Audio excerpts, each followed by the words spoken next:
There are many ways to determine what should be happening in a program. In addition to the questionnaires, repertory grids, card sorts, conceptual ladders, and the other techniques that we've discussed, another thing that can be useful are narratives. Narratives are especially useful early on for eliciting and validating the understanding that you currently have of the system. One way to tell narratives is through storyboarding. You can also use scenarios and prototypes.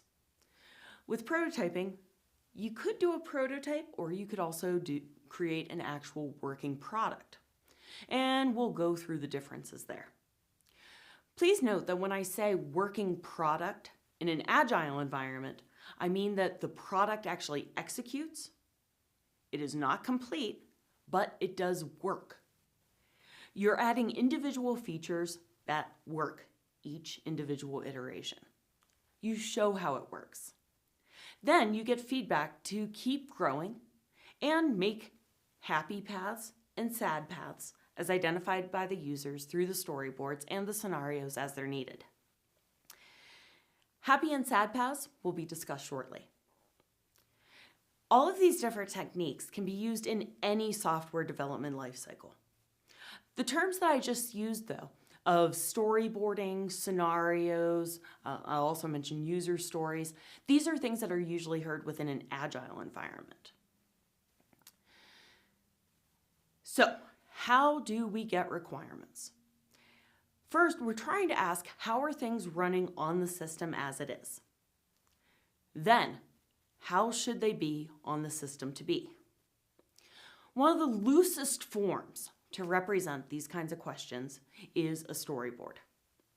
Storyboards are frequently used in agile development models, but they can certainly be applied anywhere else, in a spiral model, in a waterfall model, or any of the other design patterns that we have out there. Think of a storyboard as a movie just made out of a bunch of individual snapshots. The snapshots all come together. They tell a story about the system. Well, hopefully in a movie, they tell the story about the movie. But these are quick and easy to understand for all that are involved. Two techniques to create a storyboard include passive and active. In passive storyboarding, you're kind of going off of your domain knowledge and say, okay, I think I know what we want to do. So given that, here's the story. You tell your stakeholder the story, and you see if you're right.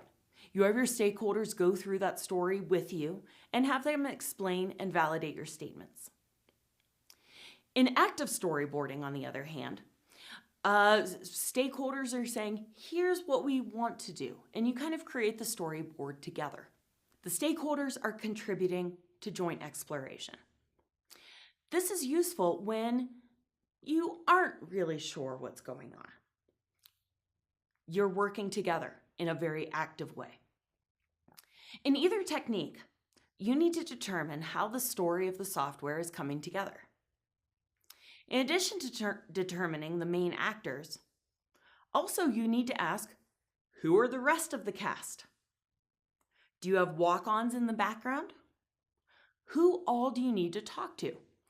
This allows you to figure out more about your domain knowledge and know what questions you need to ask and who you need to ask those questions to. So going along with the movie idea, or I guess a TV idea, you next want to ask what happens through specific episodes where you could be involving the main cast, the main characters, all of the cast, and the walk-ins. You're asking questions like, what if such and such an event occurs? If that happens, what is the ideal outcome? If things go totally wrong, what are the consequences? Storyboards are beautifully simple. And as you can see from this picture, they're understood by all. They lack a lot of detail. However, they can act as a key discussion point.